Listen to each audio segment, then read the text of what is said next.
At the beginning of the story, a dead body is shown hanging from a tree behind a river in a deserted area. It was the year 1830. In the next scene, we see the main character of the movie, Augustus Landor, washing his hands on the riverbank. Landor is a retired policeman who, after retirement, lives in a small house built beside the river. Then, some people from a military academy come to meet Landor.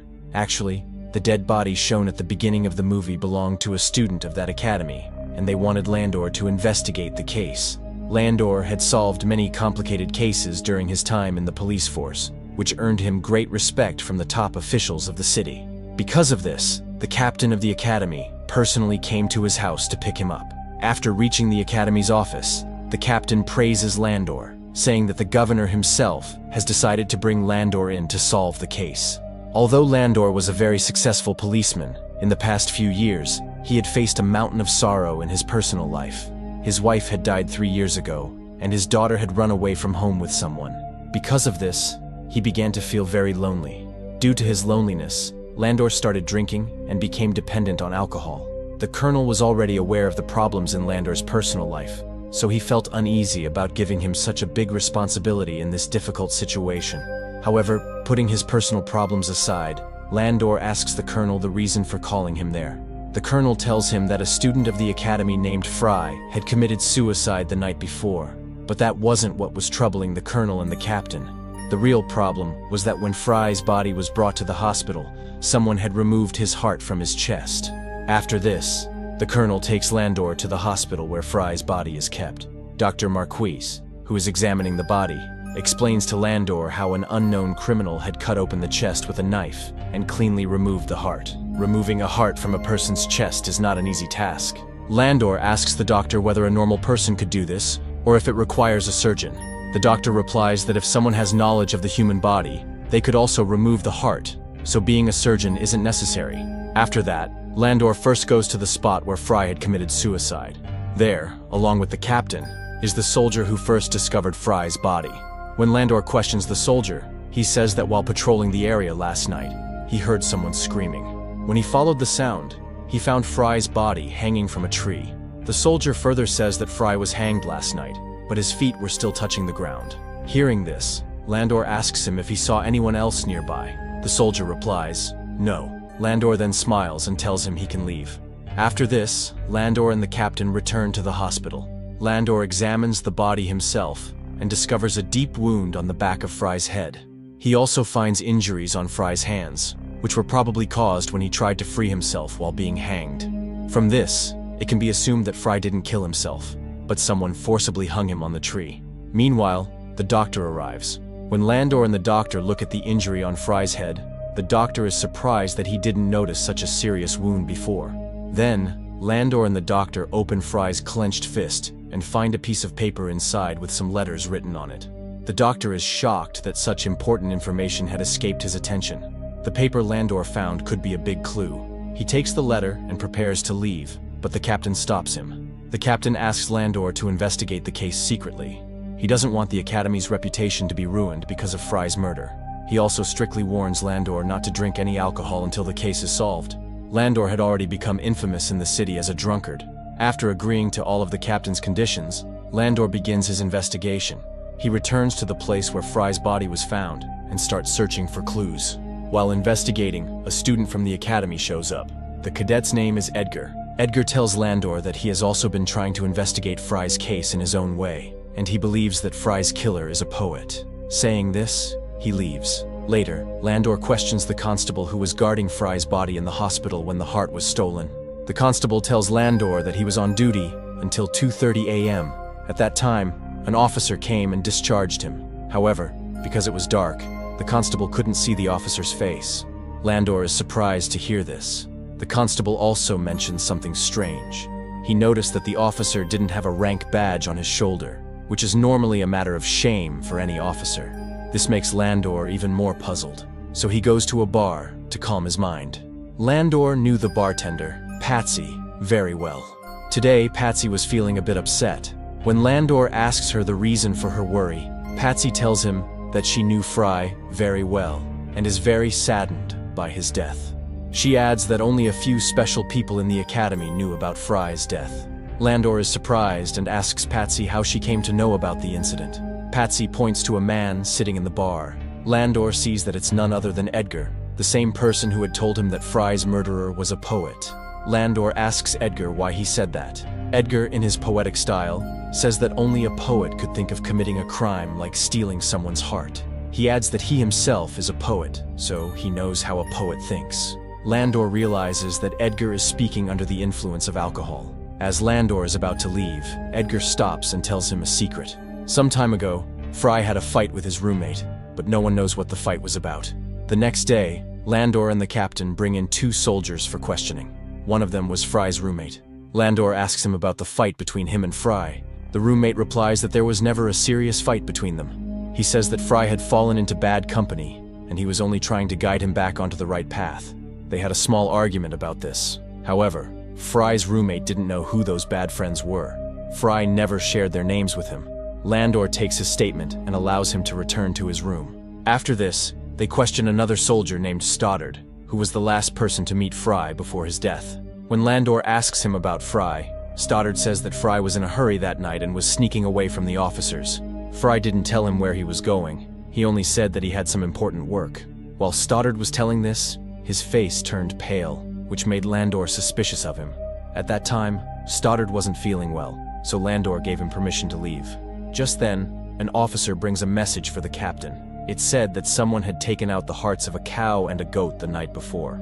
After reading this news, the captain becomes furious and, to prevent any more killings, he declares a complete lockdown of the academy. However, Landor and Edgar meet outside the academy, ignoring the rules. Landor had assumed that Edgar must have known Fry well, but Edgar says he had never even met Fry. Landor then proposes working together to solve the case.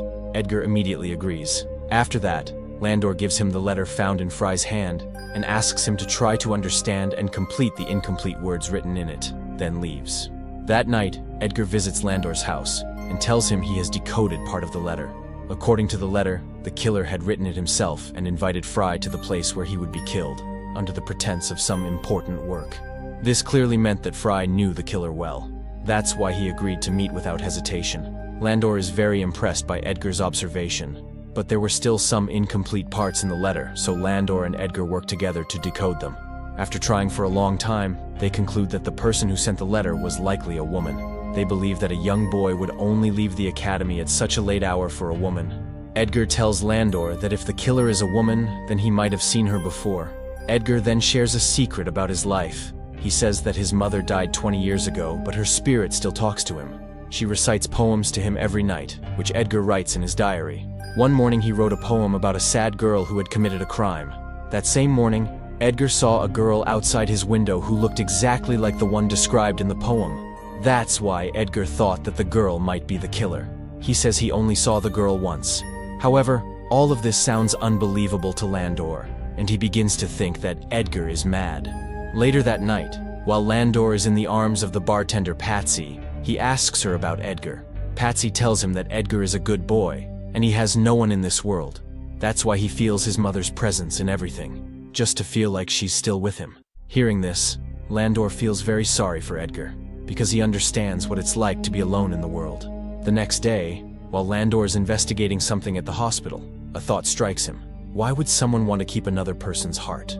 After thinking deeply, Landor begins to believe that this murder may be connected to black magic. He writes a letter to Edgar, asking him to meet at an old, deserted house. By chance, Landor finds evidence of black magic in the house, along with a demonic symbol. By the time Edgar reaches there, Landor finds out that the killer was taking out the hearts of people and animals for black magic rituals. After learning this, Landor and Edgar immediately go to one of their friends who knows a lot about black magic. Landor's friend tells him to take out a book from the bookshelf. The book was written by a famous witch hunter. It was written in the book that one of the rituals to please the devil is to offer the heart of a hanged man to the devil. Along with this, the friend tells Landor that many years ago there was a famous witch hunter named Henry Leclerc, who had killed about 700 witches. He had written another book in which he described a ritual to become immortal. However, nobody knows where that book is now. After this, Landor tells Edgar to go and make friends with the soldiers and try to find out who among them knows about black magic. Edgar does exactly that. he becomes friends with a group of soldiers and learns that the doctor's son, Artemis, knows about black magic. On some excuse, Edgar meets Artemis and becomes friends with him.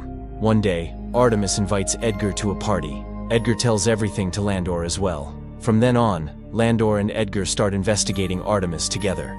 That night, Edgar goes to Artemis's party, where some of Artemis's friends are also present. Edgar befriends them by reciting colorful poetry to them. While talking, Edgar learns that Artemis and his friend Bellinger both knew Fry very well.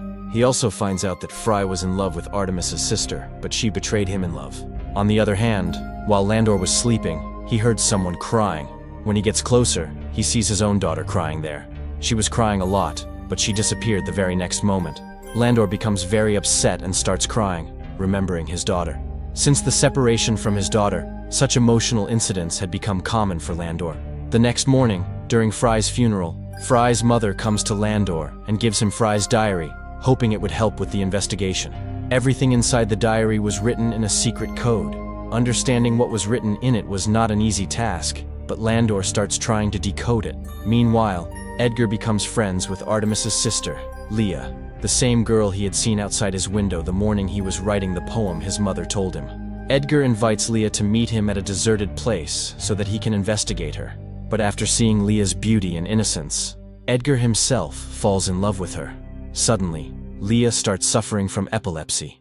She falls to the ground and starts writhing in pain. Seeing this, Edgar gets extremely scared. However, after a short while, Leah recovers on her own. At the same time, after putting in a lot of effort, Landor finally succeeds in decoding the words written in Fry's diary. That night, while Edgar is returning from the academy, he senses someone's presence around him. But when he looks around, he sees no one. Suddenly, Bellinger attacks Edgar and threatens him to stay away from Leah. Actually, Bellinger was also in love with Leah, and he didn't like Edgar getting closer to her. Just then, Landor arrives and beats Bellinger, making him go away.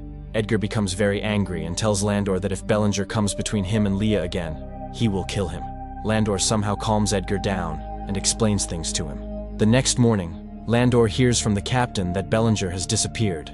Landor is surprised to hear this. He goes with the captain and the rest of the soldiers to search for Bellinger. After a short search, they find Bellinger hanging, just like Fry. His heart was also taken out of his chest. When his body is brought to the hospital, Dr. Marquis tells the colonel and the captain that Bellinger's murderer is someone else, because the chest wounds on Bellinger and Fry are completely different. The biggest difference was that this new murderer had also made Bellinger impotent. After hearing this, the colonel becomes furious and starts questioning Landor's abilities. He scolds Landor, saying that even after so many efforts, Landor has not been able to find any solid evidence. Meanwhile, the captain tells Landor that he now fully suspects Edgar. The captain says that during dinner the previous day, Edgar was openly telling the soldiers about his fight with Bellinger, and he even threatened to kill Bellinger in front of everyone. Landor defends Edgar, saying he is a good boy. He must have said those things in anger, but he can't kill anyone. Then the captain tells Landor something surprising. He says that last summer, Edgar had also gotten into a fight with Fry. The colonel adds that he would have arrested Edgar a long time ago, but there is no solid evidence against him. Hearing this truth about Edgar, Landor is stunned. Once, Landor had asked Edgar about Fry, but Edgar clearly said he didn't know Fry. Now Landor goes straight to Edgar to ask the questions running through his mind. He scolds him angrily and tries to get the truth out of him. In his defense, Edgar says that ever since he joined the academy, he has had fights with dozens of boys because many people made fun of him for his face or personality. But he never let the feeling of revenge grow in his heart. Hearing Edgar's words, Landor also feels satisfied and believes that Edgar is innocent. Later that day, Dr. Marquis organizes a dinner at his house to mourn Bellinger's death. He invites both Landor and Edgar. Everyone is having dinner when suddenly Artemis forgets his manners and starts speaking rudely to Landor. Actually, he suspects that Landor had secretly searched his room. That's why he keeps insulting Landor. Seeing this behavior, Artemis's mother gets angry at him and leaves the dinner table. Right after her, Leah also gets up and leaves. However, the doctor apologizes to Landor for his family's rude behavior and offers to make a drink for him to lighten the mood. While the doctor is preparing the drink, Landor notices a magic book on his shelf. Seeing it, Landor begins to suspect the doctor. He decides to investigate the doctor and asks him if his daughter is sick. The doctor tells him that his daughter, Leah, has a dangerous disease that causes her to live in constant fear. Because of this illness, she hasn't married yet. While they are talking, Artemis comes to call them to listen to Leah's piano performance. But Landor says he wants to get some fresh air, and uses the moment to sneak away and search Artemis's room. Meanwhile, Edgar forgets everything else, and gets lost in Leah's piano tune. He had fallen so deeply in love with Leah that he was ready to do anything for her. On the other hand, Landor finds a coat in Artemis's room that does not have a rank on its shoulder. Landor remembers the Academy guard had mentioned that the officer who granted him leave wore a coat just like that. Then, Mrs. Marquis arrives there and is also surprised to see that coat. Landor takes the coat downstairs. The doctor says it belongs to his dead brother, and he doesn't know how it ended up in the house. Landor tells him that the coat was found in Artemis's room. Before Artemis can say anything, the captain arrives and says that another soldier named Stoddard is missing from the academy. Stoddard is the same boy who last saw Fry and nervously gave a statement to Landor. After hearing this, Landor immediately goes with them to search Stoddard's room. After searching the room, Landor tells everyone that Stoddard wasn't kidnapped. He ran away from the academy on his own. Landor says this because Stoddard's belongings were also missing from the room. Landor guesses that Stoddard, Bellinger, and Fry were good friends, and after seeing how Fry and Bellinger died, Stoddard got scared that he would be next. That's probably why he ran away in fear. Because of the coat found in Artemis's room, everyone starts suspecting him of being the killer. But Landor still doesn't have solid proof against Artemis, so he asks the colonel for some more time to gather evidence. Meanwhile, Edgar goes to Leah and recites his poem to her. Leah then takes him out for a walk. On the other side, Landor visits his friend again and learns that Henry Leclerc, the man who wrote the book on immortality, was actually a devil worshipper. Landor's friend also shows him a picture of Henry Leclerc. Landor suddenly remembers that he has seen this painting somewhere else. He immediately rushes to the doctor's house. He had seen that picture of Henry there, because he had seen the book of black magic in the doctor's house, which was probably written by Henry. Also, Henry's painting was hanging on the wall. Landor now suspects that the doctor's entire family is behind all the mysterious incidents happening in the city. His doubts turn into certainty when he holds the magic book in his hands. It was indeed written by Henry. Landor threatens the doctor and tries to force him to tell the truth. The doctor becomes frightened and begins to confess everything. The doctor tells Landor that his daughter Leah has a serious illness and only has about 3 months left to live. He tried every treatment to save her, but no medicine worked. Then one day, Leah told the doctor that her ancestor, Henry Leclerc, spoke to her and had shared a magical ritual that could make her immortal. According to the doctor, after performing the ritual, Leah actually started to recover. Seeing this, the entire family got involved in performing the ritual. As the doctor is explaining this to Landor, on the other side, his daughter, along with her mother and brother, is busy completing the ritual. Leah had taken Edgar, who was unconscious, to an old house and was about to cut out his heart and offer it to the devil. In this ritual, Leah's mother and her brother fully supported her. Leah had Fry's heart in her hand, which she offered to the devil. After that, she placed Edgar's blood on her forehead and began reciting a spell. Meanwhile, after questioning the doctor, Landor learns that Leah and Artemis are about to kill Edgar. So, he starts running toward the house. On the other hand, Edgar had opened his eyes, but he was still not fully conscious. He knew that Leah was going to kill him, but he loved her so much that he was ready to sacrifice himself to keep her alive. After this, Leah continues reciting the magic spell and moves forward to take out Edgar's heart. But before she can harm Edgar, Landor arrives. All three of them get scared when they see Landor and warn him to stay away by threatening him with a knife. Just then, a candle falls and sets the house on fire. A scuffle begins between Artemis and Landor. Leah keeps reciting the spell, but suddenly, a burning wooden beam falls on her and badly injures her. Seeing this, Artemis runs to save Leah. Taking advantage of the moment, Landor carries Edgar out of the burning house. Artemis and his mother were focused only on Leah when suddenly, a burning part of the house collapsed on them.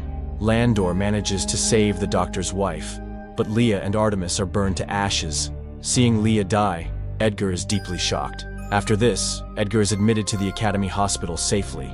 It's revealed that Dr. Marquis had already resigned. The captain and the colonel thank Landor for solving the mystery and apologize for ever doubting him. After completing his duty, Landor returns home. But this story does not end here. A few days later, Edgar comes to Landor's house, fully recovered. He says he has found out something about Landor's daughter's death. Saying this, he walks inside. Edgar is very angry with Landor because he has discovered a secret that Landor had hidden from the world. The handwriting on the letter Landor had once written to Edgar matches the handwriting on the letter found in Fry's hand. This means Landor was the one who wrote the letter and lured Fry to the place of his death. To understand why Landor did this, Edgar began investigating. He learned from Patsy that one night, when Landor's daughter was returning home from a party, 3 rogue cadets from the academy raped her. After knowing this, Edgar understood that Fry was definitely involved in that crime. But now, Edgar wanted to hear the whole truth directly from Landor, because by now, he already knew too much.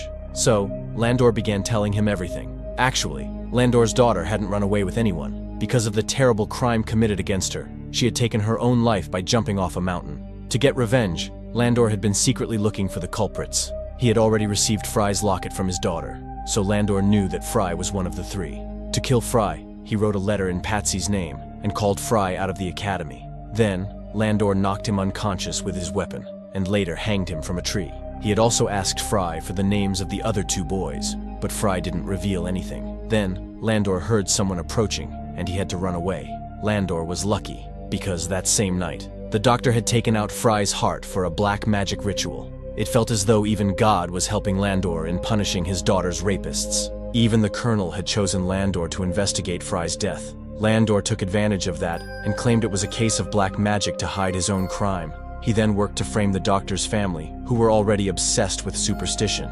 To make the whole case look like black magic, Landor had removed the hearts of animals himself. While decoding Fry's diary, Landor discovered the name of the second culprit, Bellinger. After that, he killed Bellinger and took out his heart too, so that it would seem like another black magic ritual, just like Fry's murder. Landor had beaten Bellinger and forced him to reveal the name of the 3rd culprit, Stoddard. But before Landor could kill him, Stoddard ran away from the academy in fear. Edgar asks Landor why he didn't punish Stoddard. Landor replies that he no longer has the courage to commit another murder. He only hopes that wherever Stoddard is, he lives with guilt for the rest of his life. In this way, Landor very cleverly took revenge while fooling the entire military academy. And Landor didn't regret what he had done, because he did it all for his daughter. But Edgar's heart was shattered by Leia's death. That's why he takes Landor's letters to the colonel as evidence. But then he realizes that this punishment wasn't enough for the monsters who had done such a horrible thing to Landor's daughter.